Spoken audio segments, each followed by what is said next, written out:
Padre, te damos muchas gracias en este día por este tiempo, Señor, de reunión. Es un refrigerio, Señor. Es así como un descanso. Como leíamos ahorita el Salmo 23, Señor. Muchas gracias te damos por este día, por este domingo, por este tiempo, Señor, donde podemos compartir, donde podemos encontrar amigos como ellos, para juntos abrir el corazón y abrirnos a tu palabra, abrirnos a tu consejo, abrirnos al texto de tu palabra y que nos hables y escuchar tu voz y ser confrontados y ser retados, pero también ser consolados y también ser restituidos, Señor, restaurados por el poder de tu misma boca, Señor, por el poder de tu palabra poderosa. Te damos mil gracias en esta mañana, tarde, Señor, por el privilegio de estar aquí y que podemos, Señor, buscar tu rostro, buscar tus palabras. Llévanos a conocerte hoy, Señor, un poco más, que te conozcamos más, Señor. Entrar profundo, Señor, en los detalles de quién tú eres tú, cómo es tu carácter, qué es lo que tú buscas de nosotros y esperas de nosotros. Queremos conocerte, Señor.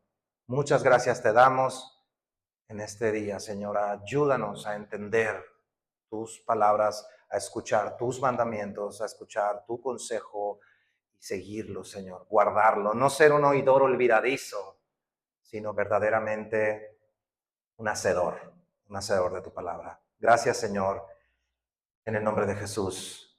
Amén. Amén. Muy bien, acompáñame a Romanos capítulo 5, por favor. Vamos a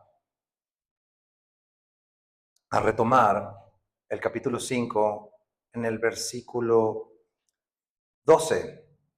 Romanos 5, versículo 12. Quisiera que lo leías conmigo. Vamos a leerlo todo hasta el final. Dice Pablo, por tanto,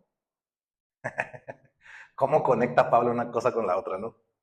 Si no has leído lo anterior al por tanto, no vas a entender lo que sigue. Pero bueno, gracias a Dios ahí está el YouTube que no se raja. Por tanto, dice, como el pecado entró en el mundo por un hombre y por el pecado la muerte, así la muerte pasó a todos los hombres, por cuanto todos pecaron. Pues antes de la ley había pecado en el mundo, pero donde no hay ley no se inculpa de pecado. No obstante, reinó la muerte desde Adán hasta Moisés, aún en los que no pecaron a la manera de la transgresión de Adán, el cual es figura del que habría de venir. Pero el don no fue como la transgresión, porque si por la transgresión de aquel uno murieron los muchos, abundaron mucho más para los muchos la gracia y el don de Dios, por la gracia de un hombre, Jesucristo. Y con el don no sucede como en el caso de aquel uno que pecó, porque ciertamente el juicio vino a causa de un solo pecado para condenación, pero el don vino a causa de muchas transgresiones para justificación. Pues si por la transgresión de uno solo reinó la muerte, mucho más reinarán en vida por uno solo, Jesucristo, los que reciben la abundancia de la gracia y el don de la justicia. Así que, como por la transgresión de uno vino la condenación a todos los hombres, de la misma manera por la justicia de uno vino a todos los hombres la justificación de vida, porque así como por la desobediencia de un hombre los muchos fueron constituidos pecadores, así también por la obediencia de uno los muchos serán constituidos justos. Pero la ley se introdujo para que el pecado abundase, mas cuando el pecado abundó, sobreabundó la gracia, para que así como el pecado reinó para muerte, así también la gracia reine por la justicia para vida eterna mediante Jesucristo, Señor nuestro. Ese es lo que vamos a ver el día de hoy. Y amigos, en este capítulo 5 hemos visto que Dios a través de Pablo está extendiendo la explicación de la justificación de Dios. La justificación, si recordamos, es la provisión de Dios, decíamos, al problema del pecado del hombre. Ya vimos capítulos atrás todo el problema del pecado y la provisión de Dios desde el capítulo 3, finales del 4, todo el 4, lo que vimos la semana pasada del 5, es lo que Dios está estableciendo como la solución, y la solución se llama justificación. La solución al pecado del hombre, al problema del hombre, que es el pecado, el cual no podemos resolver por ningún medio, viene a resolverse, viene a solucionarse con la provisión de Dios, que es la justificación, la justificación.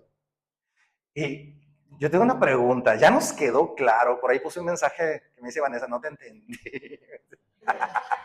Me decía, cuando les puse, ya se les rayó, no se les rayó el disco con todo lo que hemos estado viendo, así como todo. Y la pregunta es esta, creo que la pregunta mía era esta. Ya nos quedó claro que realmente nosotros no podemos hacer humanamente nada para ganar la salvación y no podemos hacer nada para que la pierdas. ¿Ya nos quedó claro?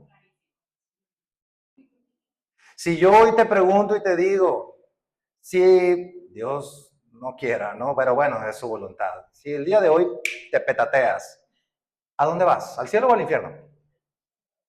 Vas al cielo, amigo. Si has creído, vas al cielo. No puedes hacer nada para ganarla, nada para perderla. ¿Por qué? Porque la salvación, dice Isaías, en el libro de Isaías dice, la salvación es de Jehová, no es tuya.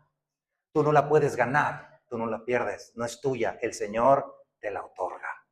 ¿Ok? No es tuya, no la puedes obtener, no la puedes perder porque el Señor es el que la da. Y la semana pasada empezamos a ver en el capítulo 5 los beneficios, algunos beneficios adicionales de esa justificación, que además, claro está, que es su salvación. Ya no vamos camino al infierno si has creído en Jesucristo, como lo hemos dicho, creer en Él, quién es Él, y creer su obra, creer qué dice Él de quién eres tú, de que estás quebrado, de que no tienes alternativa, que ese es su juicio, pero la solución es Jesucristo a través de la fe. Si tú has creído, dice, tienes su salvación, pero además decía el texto, justificados, pues, ¿se acuerdan? Tenemos paz con Dios. También vimos que hemos sido reconciliados con Dios por medio de Jesús. O sea, ya no hay conflicto. Dios jamás, escúchalo una vez más y escúchalo yo mismo, nunca más en la vida, si has creído, Dios va a estar enojado, molesto y en conflicto contigo. Tú vas al cielo. Vas al cielo. Vas con Él. Y la puerta a su presencia está abierta. No tienes que sacar un ticket, como decíamos con el seguro, que no puedes subir a piso porque no sé qué, y a ver, habrá chancita todavía. No, la puerta está abierta para ti y para mí. Hemos sido reconciliados con Dios por medio de Jesús. Ahora, en todo esto que acabamos de leer, ya no vamos a ver los beneficios, ahora vamos a ver las bases de nuestra justificación. ¿Ok? Son las bases. Y para esto Pablo hace preguntas. No sé si te has dado cuenta, pero Pablo va haciendo preguntas que son lógicas. Empiezas a plantear, él empieza a desmenuzar y luego dice, oye, pero ¿y si esto? Y son las mismas preguntas lógicas que va haciendo Pablo. No sé si lo has notado. Pero el día de hoy, Pablo va a responder una pregunta. O sea, la pregunta que viene después de, a ver, ya estoy justificado, ya lo tengo claro, tengo paz con Dios, hemos sido reconciliados con Dios, pero puede surgir una pregunta. Y la pregunta que va a tratar de responder a Pablo el día de hoy, con esto que vimos, que leímos ahorita, es, ¿cómo es posible que la obra de un hombre, de un ser humano, sea suficiente para cubrir toda la maldad de la tierra en la historia de la humanidad? ¿Será cierto que alcanza? O sea, ¿será suficiente? Y la pregunta que yo me hacía es, ¿por qué alcanza? ¿Y cómo es que eso sucede? O sea, ¿es válido hoy? ¿Va a ser válido siempre? ¿O va a haber un día en que ya no? ¿No? Entonces, el día de hoy, si tú le quieres poner un título, de hecho así pensé cuando subamos el video al internet, le voy a poner la suficiencia de Cristo. ¿Y por qué es tan reiterativa la palabra? Porque si te fijas como que, no sé si tú, pero yo como que sentí como que cerramos el broche muy fuertemente la semana pasada, Pero la Escritura vuelve a reiterar ahora desde otro punto de vista, como si Pablo tuviera la salvación como si fuera un diamante, y ya ves que los diamantes tienen como cortes, y está viéndolos de un lado y ahora del otro, y luego lo giras y ahora del otro y del otro y del otro.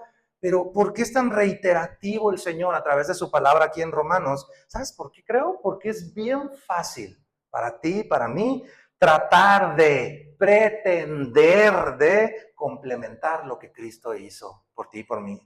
Queremos hacer atajos, queremos construir puentes en nuestras fuerzas, añadirle mis criterios, nuestras propias ideas, como si le faltara algo a esa salvación que el Señor nos da. Y el día de hoy vamos a ver que esos atajos, esos puentes o esas formas que queremos hacer, el texto los llama como si fueran Adán.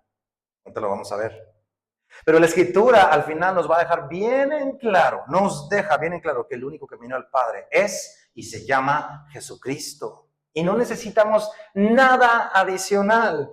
Y vamos a ver algunos contrastes entre Cristo y esos Adanes que tú y yo nos hacemos y algunas similitudes también. ¿Va? Vamos al texto. Verso 12 al 14. Dice, por tanto, como el pecado, ya estamos reconciliados con Dios, ¿no? Dice, por tanto, como el pecado entró en el mundo por un hombre y por el pecado la muerte, así la muerte pasó a todos los hombres por cuanto todos pecaron. Pues antes de la ley había pecado en el mundo, pero donde no hay ley no se inculpa de pecado. No obstante, reinó la muerte desde Adán hasta Moisés, aún en los que no pecaron a la manera de la transgresión de Adán, el cual es figura de lo que había de venir. Déjame desglosarte esto en varias partes. Primero, si tú te fijas en el verso 12, dice, por tanto, como los pecados o el pecado. Es en singular, ¿verdad? Pablo empieza explicando que el problema no son los pecados. No son los pecados. No entraron los pecados. Dice que entró el pecado. El problema es el pecado, no la mentirita, la robadita, la groserita, el insultito, el divorcito, o sea, no, es el pecado. Y dice que entró por un hombre. Ahora, miremos los efectos de la entrada del pecado al mundo. Dice el verso 12, como el pecado entró en el mundo, dice, y por el pecado, ¿qué más entró? La muerte. Es un efecto de la entrada al pecado, la muerte. Y luego dice, y por el pecado la muerte, así la muerte, ¿qué más pasó? Pasó a todos los hombres. Nos afectó a todos. Y luego el verso 14 dice, no obstante, ¿qué dice? No obstante, reinó. Reinó la muerte. Entró, nos embarró a todos y ahora reinó. ¿Qué fue lo que reinó? La muerte. Y esto viene a responder a una cuestionante muy importante en la humanidad, en cualquier cosmovisión, estudio, religión, cultura. Y la pregunta que hacemos es, ¿por qué se mueren los humanos? ¿Por qué nos morimos? Físicamente. ¿Por qué nos morimos? Y la palabra dice que nosotros morimos por causa del pecado. Entró el pecado por un hombre a todos los hombres y con ellos reinó, y en ello reinó la muerte. La muerte en nosotros como personas es un problema general. Todos nos morimos. Pero un problema general demanda una causa general. ¿Estás de acuerdo? Un problema general tiene que haber una causa general que afecta a todos. ¿Cuál es esa causa? El pecado. Punto. Es el pecado en este caso. Entonces, en ese sentido, hablando de el pecado, debe quedarnos algo bien, bien claro. El pecado no es nada más una actividad en tu vida, sino que es un estado en el que te encuentras o en el que nos encontrábamos. Es una condición en la que estás. Es una condición en la que te encuentras, un estatus en el que estás, en pecado. Y esto es muy similar o equiparable a la posición que tenemos en Cristo. Cristo te toma de estar en pecado y ahora estás en la gracia, justificado. O sea, no importan las mini actividades de pecado, estás en pecado. No importa lo que hagas o deshagas, estás en la gracia. ¿Sí? ¿Se entiende? Entonces, no tiene nada que ver con acciones granulares, así específicas. Tiene que ver con un estado en el que estás. Y esto nos tiene que quedar bien claro desde esto que estamos viendo de la salvación. El pecado es una condición en tu vida.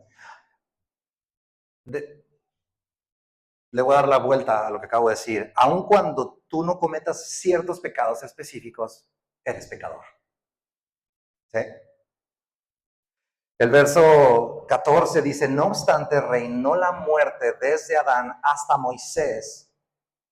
Fíjate esto, aún en los que no pecaron a la manera de la transgresión de Adán. O sea, Adán no fue adúltero. ¿Me explico? No le hizo caso a Dios de no comer del fruto que le dijo que comiera. Ese fue su pecado. Y o sea, no importa si es morado, si es verde, si es azul, roñoso, suavecito, suavecito. Tu pecado. Chiquito. Ese no es el punto, es la condición, es el pecado. Santiago 2:10 dice, porque cualquiera que guardare toda la ley, pero ofendiere en un punto, se hace culpable de todos. Es esto mismo. Entonces, y nosotros a veces como seres humanos queremos hacer buenas obras tratando de cubrir lo que sea, o sea, a veces hasta simplemente por gusto, con buenas obras. Y sabes qué dice la escritura, dice que esas buenas obras están manchadas y sucias por tu condición de pecado. Dice, mira lo que dice Isaías 64, verso 6. Está bien fuerte este versículo. Es uno de los versículos más duros de toda la Biblia. Si bien dice, todos nosotros somos como suciedad. ¿Sabes lo que? Te invito a que googlees qué significa suciedad. Está bien bonito como dice ahí. Y si te digo el significado te vas a ofender. Dice que somos, vámonos al plano de la cocina para no vernos tan gachos. La suciedad es como esa cosa negra que se hace alrededor de las estufas que no se lavan así. ¿Sí? Dice, todos nosotros somos como suciedad. Y fíjate esto, todas nuestras justicias, ¿cuáles? Las tuyas, tus obras, lo que quieres hacer por tu propia cuenta, son como un magitel hediondo que está embarrado de esa inmundicia. Entonces, la suciedad pues es fuerte, ¿no? Es maloliente, está podrida, y es que ese es el problema. Entonces, eso nos lleva a que no solo cuando pecamos somos pecadores. O sea, no solo cuando haces algo, ¿no? Me acuerdo que una vez en un ensayo una persona, estábamos viendo algo al respecto y el encargado, el que estaba dirigiendo el tiempo de devocional, dijo, levante la mano, ¿quién pecó hoy? Eran las 9 de la mañana, estábamos en la iglesia. ¿Quién pecó ya el día de hoy? O sea, hay alguien, y a todo el mundo levantó la mano, y una señora no. Una señora ya grande. Y dijo, no. Oye, ¿por qué no levantaste la mano? Y le dice, no, es que yo hoy no pequé, no he pecado. O sea, y todos nos reímos así, ¿no? O sea, no se trata de si hiciste o no hiciste, es la condición en la que estamos. Y tenemos que esforzarnos por entender esta realidad, que la verdad es que al mundo le cuesta, nos cuesta aceptar este testimonio, y que en realidad es Dios diciéndonoslo. Es más, déjame ponerte la más gacha. Salmo 51. Salmo 51, 5. Salmo 51, 5. Es el rey David arrepintiéndose de su caso de Betsabé. Y mira lo que dice. He aquí, en maldad he sido formado. ¿Es la NTV o la RB? Es RB. No. En maldad he sido formado y en pecado me concibió mi madre. Siempre pensé que eso se refería a que en realidad la mamá de David había sido adúltera y en un acto de adulterio quedó embarazada de David. Pero no, David se está refiriendo a que desde el núcleo, desde nacidos, Desde un bebito recién nacido estamos concebidos en pecado. Y a veces dices, no, ¿cómo puede ser? De veras. Tú pon a un bebé, pon enfrente a otro bebé y dales un chupón. En menos de 3 minutos se están deschongando por el chupón. Y se están pegando, pero duro. Y a veces los vemos bien tiernitos hasta que tienen 6, 7, 8 años y entonces los cachas y te das cuenta que son tan pecadores como tú y como yo. De hecho, caer en cuenta como papá que tu hijo es tan pecador como lo has sido tú es un golpe duro. Pero la verdad es que no nos tienen que dar clases para ser mala gente, mala leche, como decir. Somos rete buenos. ¿Por qué? ¿De dónde viene eso? ¿De dónde viene que tu querubín inmaculado te mandan a hablar de la escuela para decirte, verás, ven, porque le sonó las narices al otro chamaco? ¿De dónde? Lo traes en la sangre, amigo. ¿Cómo que lo traigo en la sangre? Sí, desde Adán. Tu papá, el abuelo, el tatarabuelo, el abuelo, los que venían de allá de España, quién sabe por dónde esté la subida de tu línea, hijo de no sé qué, hijo del otro, hijo del otro, hijo del otro, con las genealogías que vienen ahí en la escritura, hijo de Adán. Desde allá venimos. Nadie nos tiene que enseñar a ser malos. Y tú y yo podemos decir y pensar, a ver, pero eso es bien injusto. ¿Cómo yo voy a heredar un pecado que ni siquiera fue mi culpa? Este Adán Torombolo, que en lugar de hacerle caso, en lugar de mandar a volar a Eva, o sea, yo lo hubiera hecho mejor.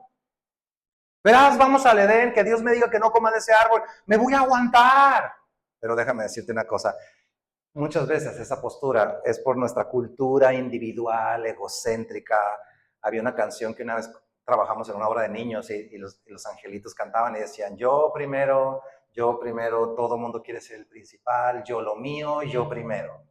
Y ese era el corito, ¿no? Porque somos así, déjame hacerlo yo, verás que yo sí lo hago bien. Pero déjame decírtelo de esta manera.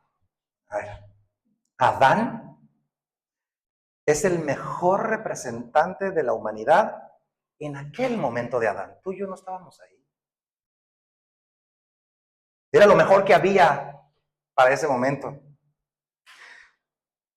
Además, Adán, ve el significado bíblico y Adán significa humanidad. O sea, de alguna manera nos está representando a todos. Eso significa que si tú hubieras estado en el Edén, probablemente hubieras hecho exactamente lo mismo o quizá peor. Tal vez no hubiera sido Eva la que hubiera comido primero, hubiera sido tú y yo. Adán es el representante, pues, entonces, de esa humanidad. Entonces, ese término de su nombre, humanidad, es como un término federal, como legal, como una estructura representativa, así como cuando tú y yo votamos por cierto gobernante que es elegido y ese gobernante representa y haga lo que haga, te va a afectar para bien o para mal a ti y a mí. Oye, pero es que yo no voté por él. Pues sí, pero es tu representante. Ese es el mismo caso y es a lo que se refiere la escritura con todo esto que estamos viendo de Adán. Es exactamente eso. Ahora, ¿por qué digo que Adán era el mejor guerrero representante tuyo y mío allá en el Edén? Por varias razones. Una, no fue elegido por nadie ni puesto por nadie, fue creado por Dios mismo. Dios lo puso. Fue hecho a imagen de Dios. Otra, recibió las primeras palabras directas de Dios a su vida. Otra, se le concedió un entorno en el Edén, un entorno donde tenía absolutamente todo para vivir, todo para lograr y cumplir cabalmente la encomienda que se le había encargado. Todos los recursos a su disposición, absolutamente todos. Tenía acceso directo a la presencia de Dios todos los días. Tenía la posibilidad, y eso está interesante, tenía la posibilidad de no pecar. O sea, ¿por qué? Porque Dios le dio la opción. Y tenía también, los teólogos tienen estas dos sentencias, esta última que te acabo de decir, tenía la posibilidad de no pecar, porque Dios le dijo, cuando puso lo plantó en el Edén y le dijo, allá está el árbol de la vida y acá está el árbol de la ciencia del bien y del mal. No comas de esto, porque el día que comas vas a morir. ¿Sí? Tenía la posibilidad de no pecar. Y lo otro que dicen los teólogos es, tenía la posibilidad de no morir. ¿Cómo que tenía la posibilidad? Sí, Dios nos hizo con un cuerpo para siempre. Así estaba el diseño. ¿Por qué crees que tienes un cuerpo y la ciencia dice es que nuestro cuerpo se autorregenera y es auto sabio y no sé qué? Porque tenemos un cuerpo increíble que originalmente era eterno. ¿Sí? Entonces, Adán tenía la posibilidad también de no morir. ¿Por qué? Porque Dios le dio la libertad de elegir, le dio el libre albedrío. Le dijo, ahí está. Y algunas veces me preguntaban y me decían, ¿y por qué Dios puso el botón de autodestrucción en el Edén? Así, para que, pues mejor no hubiera puesto el árbol de la ciencia del bien y del mal. O sea, ¿para qué lo puso? ¿Tú sabes por qué? Porque ninguna relación de amor puede ser exigible desde un lado. Tiene que haber mancuerna doble. Dios te dice, aquí está. ¿Quieres? Y tú tienes que decir, sí, Señor, sí quiero. ¿Ok? Entonces le dio la libertad de escoger. Entonces, todo eso tenía Adán. Ahora, no sabemos cuánto tiempo duró realmente en el Edén ahí. Según el texto que vemos, parece que fue casi inmediato, pero pudo haber pasado un tiempo. Pero sabemos que también él tenía acceso, como les decía, al árbol de la vida. Y cuando, de hecho, si ustedes revisan en Génesis, leen detenidamente, hay una frase muy extraña donde Dios dice, ya pecaron, ¿no? Y entonces Dios dice, allá está el árbol de la vida, vamos a prohibirle el acceso ya al árbol de la vida, no sea que coma y viva para siempre. Y yo muchas veces pensaba y decía, qué gacho Dios. O sea, pues ya comió del árbol de la ciencia del bien y del mal, pues que vaya corriendo al árbol de la vida, se come unas 3 hojas, un tecito ahí, y va a volver a la vida. Pero no, no es que Dios sea gacho, sino que el hombre ya había entrado en el estado de pecado, ya había roto su relación con Dios, ya había muerto espiritualmente, y si él iba y comía del árbol de la vida, iba a vivir para siempre en toda su porquería. Imagínate tú y yo viviendo con problemas, con deudas, con dolores de cabeza, con una menstruación para toda la eternidad. ¿Sí? A estar lidiando con estos problemas, con el estrés, con la ansiedad, con todo eso, todo el conflicto. Imagínate vivir para siempre. Era misericordia de Dios para Adán y para Eva, que en ese momento les dijera, ya no comas del árbol de la ciencia del bien y del mal, porque estando así en esa condición vas a vivir para siempre. Y no, no está divertido, no es bueno ni para ti ni para nadie. Entonces por eso le quita el acceso al árbol de la vida. Y ahora hay algo importante también, cuando Adán decide comer el fruto que le ofrece su esposa, literalmente Adán lo que está haciendo es que está reemplazando las palabras de Dios por las de su mujer. Y pone a la mujer en el lugar de Dios, el lugar que le correspondía a Dios en su vida,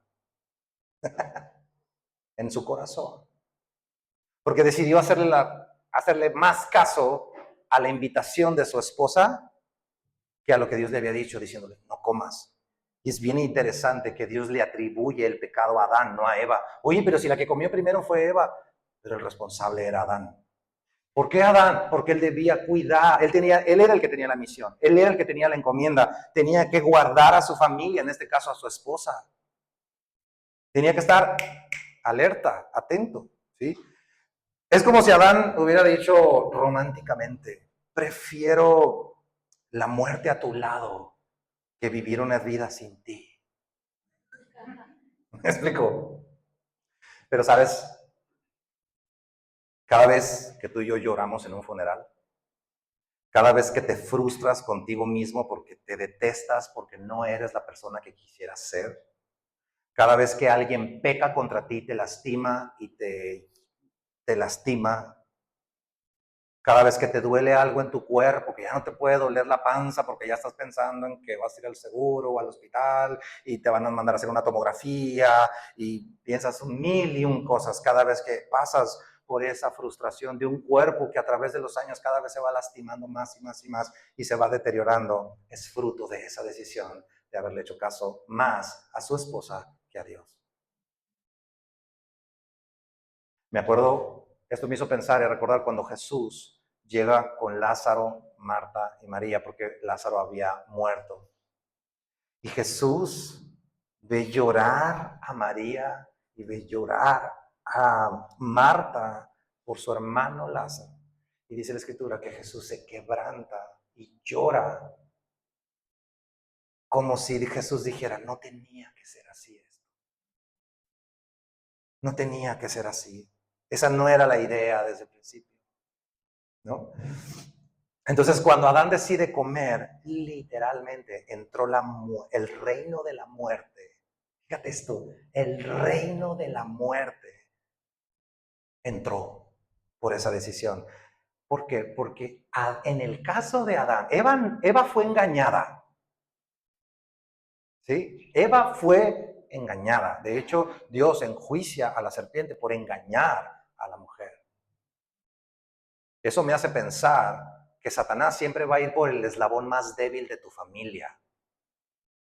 Dios le dijo a Adán, no comas de ese árbol. No se lo dijo a la mujer, se lo dijo al hombre. Y luego después le crea a Eva. ¿Qué él tenía que hacer el varón? Decirle a la mujer, oye, el Señor dice, pa. Hemos sacado risión de que seguramente Adán le dijo, mira, allá está la ciencia, el árbol de la ciencia del bien y del mal y que no sé qué. No vayas a comer de él. No vayas a comer de él. Ok, Adán. No vayas a comer. Es más. No te le acerques, es más, ni lo toques. Porque cuando la serpiente quiere engañar a Eva, le dice, con que Dios les ha dicho que... Verás, vamos a Génesis, por favor. Génesis 3, Génesis capítulo 3, verso 1, rápido. Dice, pero la serpiente... Bueno, te voy a dar un segundito para que llegues ahí. Eso está tremendo. Dice, pero la serpiente era astuta más que todos los animales del campo que Jehová Dios había hecho, el cual dijo a la mujer, con que Dios os ha dicho, no comáis de todo árbol del huerto. Y la mujer respondió a la serpiente, del fruto de los árboles del huerto podemos comer, pero del fruto del árbol que está en medio del huerto, dijo Dios, no comeréis de él, ni le tocaréis. Alto, para que no moráis. Alto. Dios dijo que no lo tocaras. No, dijo que no comieras. ¿Qué significa eso? Que Adán, por eso la cura, de decir, Adán le debe haber dicho, ¿sabes qué? No comas, pero es más, ni lo toques, ni te acerques. La función, vámonos a Romanos, la función entonces de Adán era estar vigilante. Entonces, cuando la mujer es engañada, Adán no es engañado. Eva viene y le dice, ¿qué crees? Verás qué re buena está la fruta esta. ¿Quieres? Y Adán, conscientemente de lo que estaba haciendo, come. Estaba consciente, porque él no fue engañado. Lo primero que quizá debió de haber venido a la cabeza de Adán fue, ¿comiste? Sí, come, verás.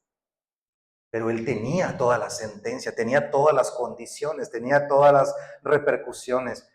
Y déjame decirte algo, esa es tu cabeza. Adán es tu representante. Y ese es el legado que nos dejó. Ahora, verso 14, al final, dice, los que no pecaron a la manera de la transgresión de Adán, el cual es figura del que habría de venir. ¿Qué significa esto? Esto significa que Adán fue el representante de la humanidad, pero entonces va a venir otro representante de la humanidad, otra representación legal diferente, otra cabeza. Y mediante los siguientes versículos vamos a ver lo que les decía, similitudes y contrastes, comparaciones entre ambos representantes con una finalidad. Escoge bien, semilloso, a tu representante. Si van a ser tus Adanes o va a ser Jesucristo. Porque un día vamos a estar delante del Padre y la pregunta es, ¿quién te va a representar a ti? Verso 15. Vamos a ver contrastes. Dice, pero el don no fue como la transgresión, porque si por la transgresión de aquel uno murieron los muchos, abundaron mucho más para los muchos la gracia y el don de Dios por la gracia de un hombre, Jesucristo. O sea, ¿cuál don? Dice, pero el don, ¿cuál don? Nos referimos a los efectos de la gracia de Cristo en tu vida.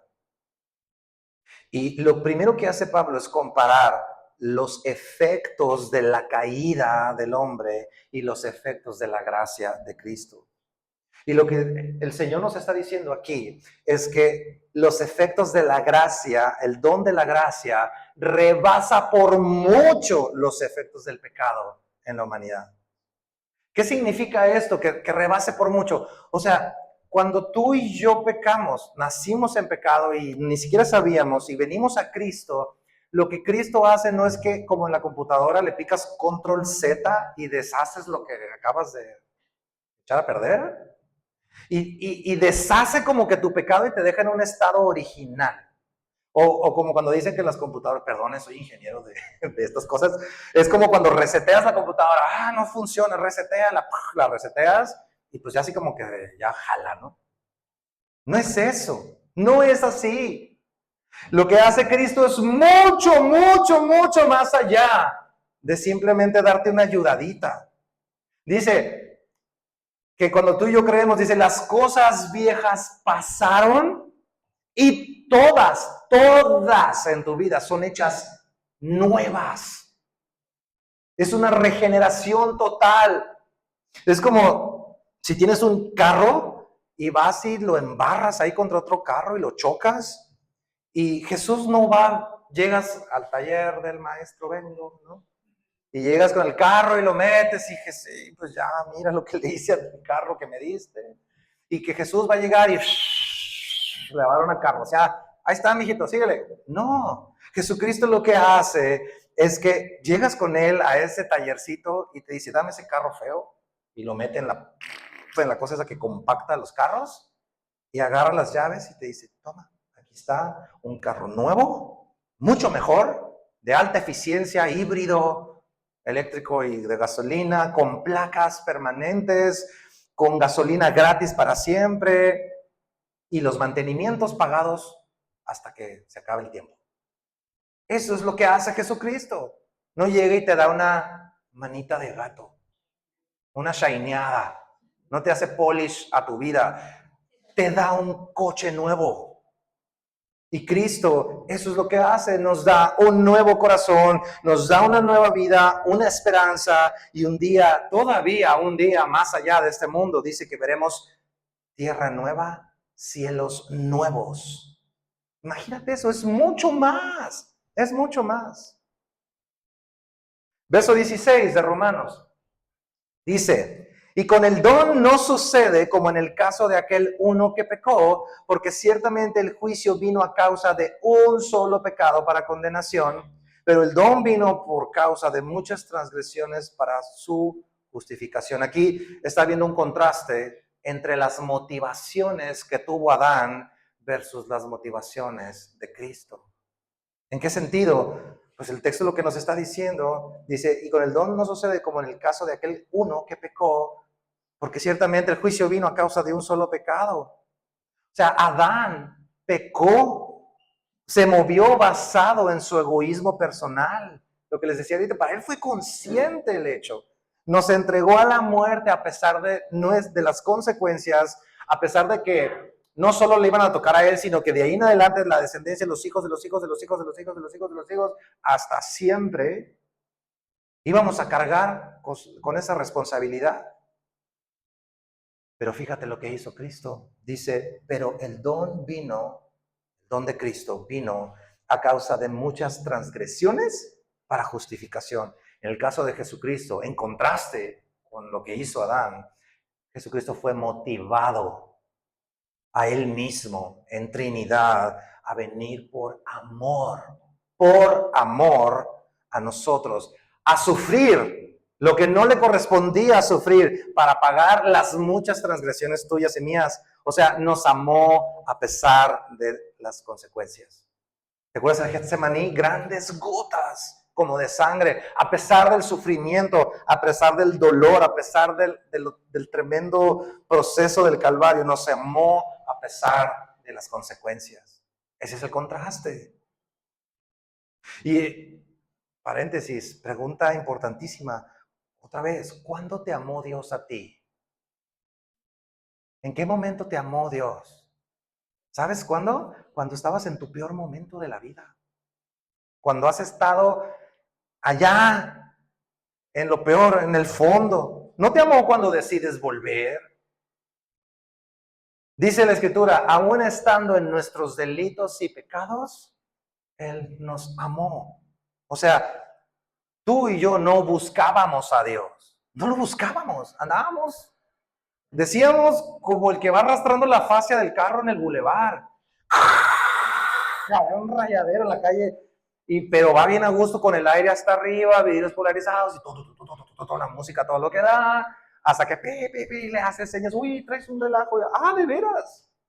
Así estábamos muchos de nosotros. Y allí te amó Dios. Entonces no creamos que cuando pecamos es así como que Dios dice, ay, ahí vienes otra vez, por enésima vez, a decirme por enésima vez y comprometerte eternamente por enésima vez de que nunca lo vas a volver a hacer. Tenía esperanzas que ya no volvieras a venir con el mismo cuento. No, todo lo contrario. Tus muchas transgresiones despertaron su misericordia y armó un plan para venir y atribuirte la justicia de su Hijo a tu vida por la fe. Increíble. Increíble contraste. Verso 17. Dice, pues si con la transgresión de uno solo reinó la muerte, mucho más reinarán en vida por uno solo, Jesucristo, los que reciben la abundancia de la gracia y el don de la justicia. Este es otro contraste, el efecto de la gracia. Fíjate esto, por la caída somos esclavos no de un viciecito, no. Eres esclavo del reino de la muerte. ¿Qué significa ser esclavo de un reino? Que tú no haces lo que tú quieres.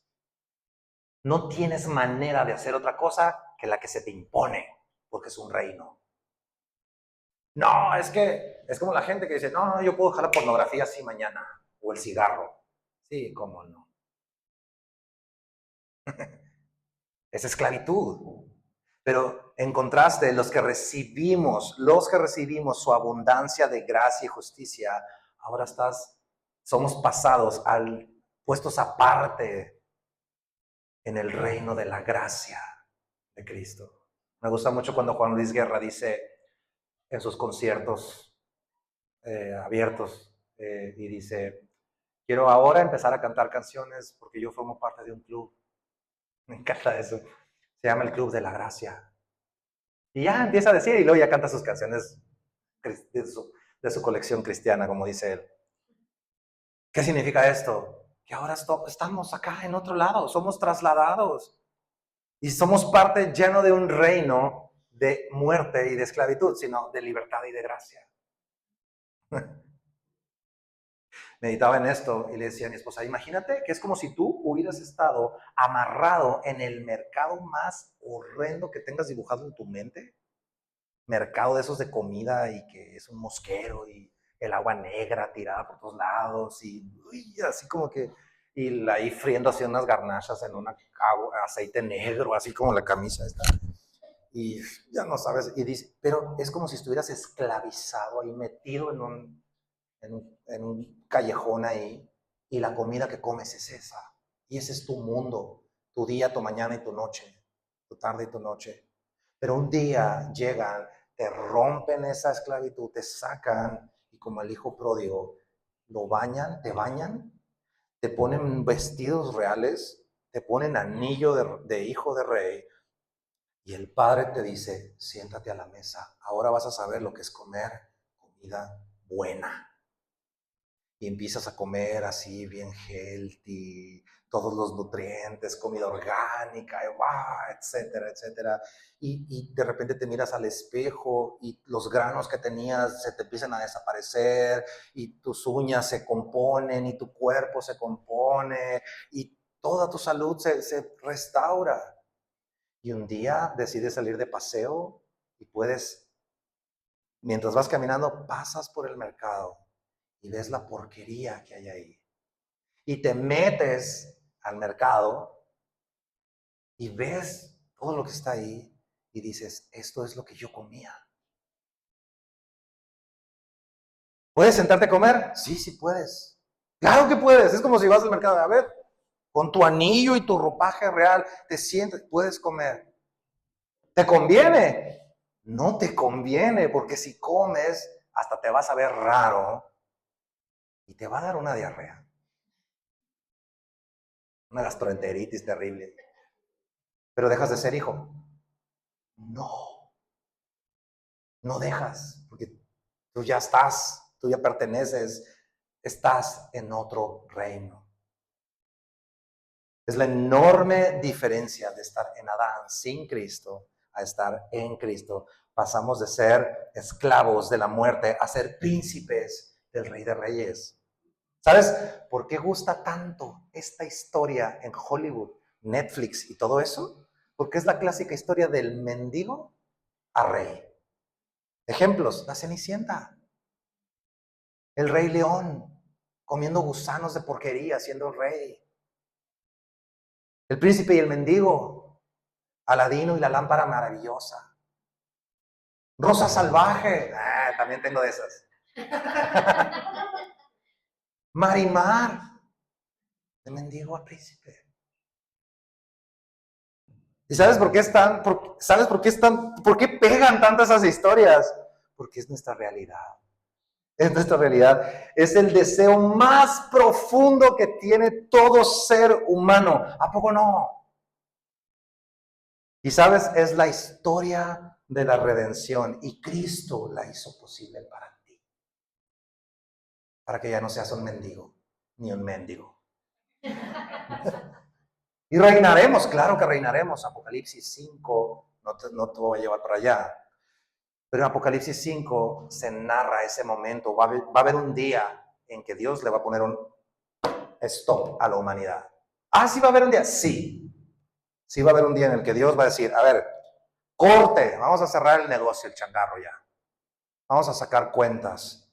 Y dice el capítulo 5, léelo en tu casa, que sacan un rollo y dice Juan que él lloraba porque no había nadie digno de abrir ese rollo.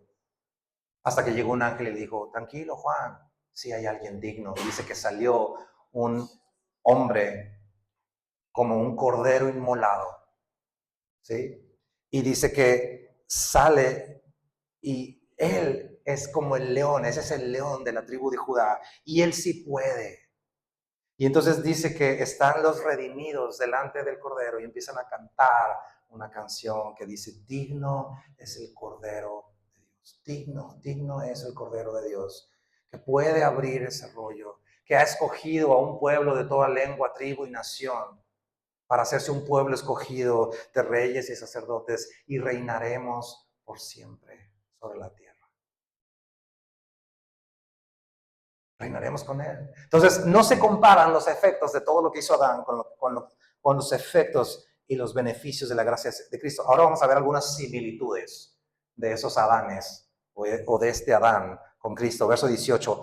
Así que, como por la transgresión de uno vino la condenación a todos los hombres, de la misma manera, por la justicia de uno vino a todos los hombres la justificación de vida. O sea, ¿qué es esto? Que así como el pecado de uno nos coló a todos y acarreó en condenación para todos, la justicia de uno, que fue Cristo, nos trajo la justificación. Y dice, de la misma manera, por la justicia de uno, vino a ¿cuántos? ¿A unos cuantos?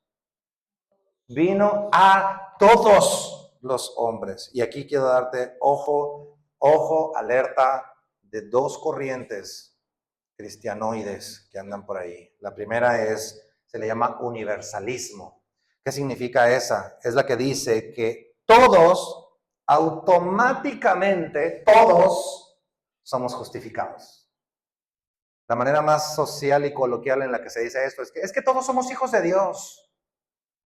Y verás, a una pregunta, a una gente, alguien que te diga eso, pregúntale, a ver, si hoy te mueres, ¿te vas al cielo? Y, no, pues yo creo que sí. ¿Cómo que crees que sí? Es así, se supone que todos somos hijos de Dios. Pero déjame decirte una cosa, eso no es cierto.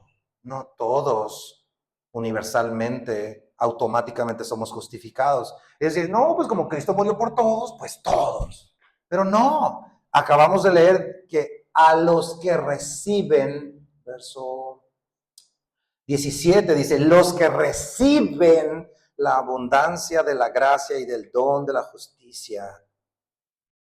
Si dice los que lo reciben, déjame decirte algo, exige una acción de tu parte. Y dicho de otra manera, no tomar una decisión, amigo, es tomar una decisión en sí mismo.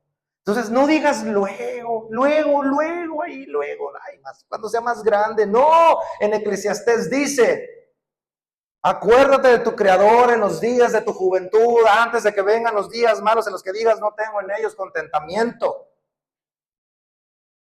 ¿Y qué pasa si no soy joven? Pues ya, o sea, el punto es, hoy. ¿Recuerdan? Marcos Witt tiene una canción muy suave que se llama Hoy. ¿Qué dice eso? Hoy, como nunca antes, hoy. Da tu vida toda hoy al Señor tu Dios, pues Él te puede amar como nadie te amó y nadie te amará como Él te ama hoy.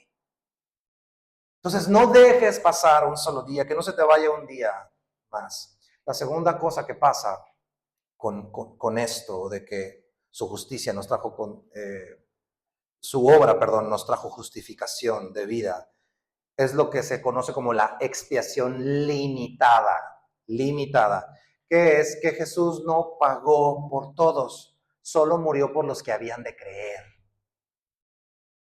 Y eso mete una presión en todos nosotros porque dices, uy, ¿cómo sé que soy de los escogidos? ¿Qué tal si estoy aquí luchando y no soy escogido? Pues no, pues mejor vamos a reventarnos todos de una vez, ¿no? Pero eso no es cierto, porque la Biblia en Juan 3:16 dice, de tal manera amó Dios al mundo. Primera de Timoteo 2, versículo 3 al 5, dice, porque esto es bueno y agradable delante de Dios nuestro Salvador, el cual quiere que unos cuantos, que todos los hombres sean, que se vayan al infierno, que sean salvos y vengan al conocimiento de la verdad, porque hay un solo Dios y un solo mediador entre Dios y los hombres, Jesucristo, hombre. O sea, Jesús pagó por todos. Sí, y es increíble que todo este pago y toda esta obra incluso pueda ser despreciada por muchos. Que teniendo la oportunidad, viendo todos estos beneficios, haya gente que diga, no, gracias. Qué misterioso es eso. Pero sabes, quizá muchos de ustedes y yo y muchos de nosotros hacíamos eso. Y elegimos cualquier otra cosa que no sea Cristo. Y elegir cualquier otra cosa es elegir a Adán en este caso, en vez de a Cristo. Y déjame decirte algo, fuera de Cristo estamos muertos. Entonces yo te ruego, siempre te vamos a rogar en Semilla, ven a Jesús. No has conocido nada mejor. ¿Qué puedes perder? Verso 19 de Romanos. Otro similitud. Dice, porque así como por la desobediencia de un hombre muchos fueron constituidos. ¿Te fijas que es una condición? Fueron constituidos pecadores, así también por la obediencia de uno, los muchos serán constituidos justos. Fíjate, a mí nunca, gracias a Dios, nunca me ha tocado estar en el lecho de muerte.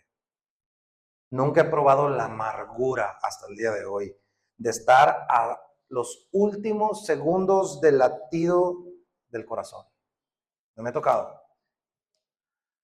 Pero Jesús, nuestro dulce Jesús, estando en sus últimos esfuerzos complicados porque la muerte de crucifixión mayoritariamente era por asfixia, por no tener fuerzas para levantarse por los clavos. En sus últimas bocanadas de aire, Él se mantuvo sin pecar, con una obediencia absoluta al Padre y total obediencia. Y esa obediencia perfecta y cabal ahora es tuya. ¿Cachas? Esa obediencia total, absoluta, maciza de Jesucristo ahora es tuya. Te es atribuida por la fe en Jesús. Y eso nos da paz, porque Dios nos mira con absoluta felicidad y agrado. ¿Qué más te puede dar seguridad? Verso 20. Con esto termina el capítulo. Verso 20. Dice, pero la ley se introdujo para que el pecado abundase, mas cuando abundó el pecado, sobreabundó la gracia, para que así como el pecado reinó para muerte, así también la gracia reine por la justicia para vida eterna mediante Jesucristo nuestro Señor. ¿Qué es esto? Que la ley es como esa luz morada con la que revisan los hoteles. ¿Te ha tocado ver? ¡Ay, qué nice el hotel! Las sábanas bien bonitas. Y así, verás, saca la ley. Y empiezan a salir la mugre y media en todos lados. Y tú y yo, la verdad es que podemos pasar por limpios. ¿No? Es que, como la señora que les decía, no, es que yo no he pecado hoy. Pero verás, prende la luz morada de Éxodo 20, donde están los 10 mandamientos. Vámonos uno por uno, amar a Dios. ¿Sí? No tener ídolos de ninguna especie. No vamos a pasar ni el segundo mandamiento. Pero ¿sabes qué? ¿Qué haces si tú llegas a un hotel y está todo embarrado de porquería? Rápido, necesito que esto me lo limpien, o me das otro cuarto, o que vengan las señoras que hacen el aseo y que hagan todo el aseo. ¿Sabes qué hace la ley en tu vida y en mi vida? Hace que se vuelva irresistible la gracia de Cristo. Porque si no vemos nuestra condición miserable, irreparable, no caemos en cuenta y no venimos a su gracia. Sin la ley de la gracia de Cristo se va a ver como algo X, como, sí, Dios, y sí, Cristo, cursi, mítico. Algo interesante, sí, qué interesante que Jesús murió. Pero no, amigo, a menos que vengas a la ley del Señor, es que tú y yo salimos disparados a Cristo. Porque no hay nadie más que lo pueda resolver. Y esto me encantó. Dice, 21, dice, para que así como el pecado reinó para muerte, así también la gracia reine por la justicia para vida eterna. El reino de la gracia. O sea, la muerte reinó, lo que decíamos ahorita, hagan lo que hagan los hombres. ¿Por qué reinó? Hagan lo que hagan los hombres, van a morir. Y el hombre no puede alterar el reino de la muerte con nada de lo que hagas. Pero el reino de la gracia es nada de lo que hagas hoy puede alterar irrefutablemente la posición que Cristo te ha dado cuando has creído en Él. Nada lo puede quitar. O sea que nada lo puede quitar. Nada lo puede quitar porque es una posición que te fue dada. Qué increíble seguridad, ¿no? Es increíble. De hecho, en el discipulado hay algo que se llama la seguridad de la salvación. Es esto. ¿Quién más te asegura eso? Nadie. Solo Cristo. Entonces puedo hacer lo que se me dé la gana, porque, pues mira, vamos a darle vuelo a la hilacha, porque a ver, voy a pecar, al cabo Dios es muy bueno para perdonar. Entonces, pues todo el mundo feliz, ¿no? Qué a gusto. Él es bueno, Él ha pagado por todo. ¿Y Pablo qué dice a eso? En ninguna manera. Pero eso va a ser el tema de la siguiente semana. Está bueno. Vamos a orar, pues. Precioso Padre, te queremos dar muchas gracias por la irrefutabilidad de tu verdad, Señor. Qué impresión.